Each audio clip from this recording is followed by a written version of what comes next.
My dear children, this is the module 9 of SQL unit. While we are applying a foreign key option, note that after foreign key is applied, we cannot delete any record or update primary key value in master table because its related records will be in foreign key table.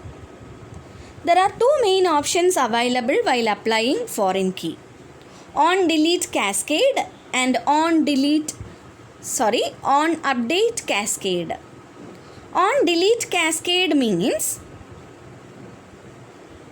if any record from master table is deleted, its related records in foreign key table will also be deleted.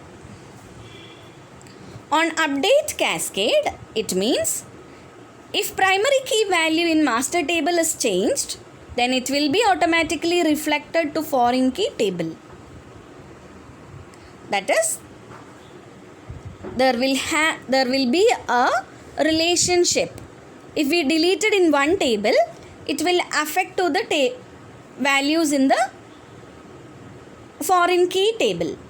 If you update any table, master table value, then it automatically changes the values in the foreign key table.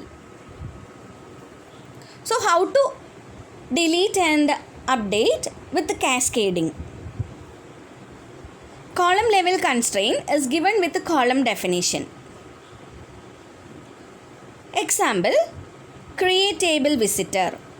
With the column definition, we are giving primary key.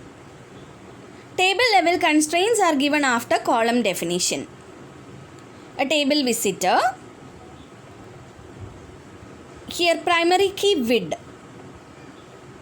Visitor having a primary key having vid. That is visitor's ID. That's all. Assigning name to constraints. MySQL allows us to give names to constraints. To that, when error occurs due to constraints violation, then this name will appear to help us in identifying for which column these error occurs. While at the time of creation, we need to give like constraint myF key.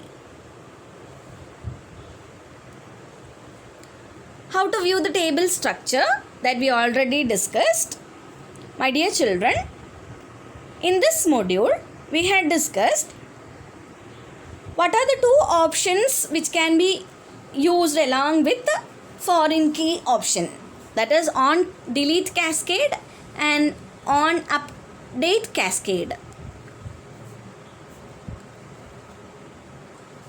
So this module contains actually not in your syllabus, but you need to give an attention. All these things are available in MySQL.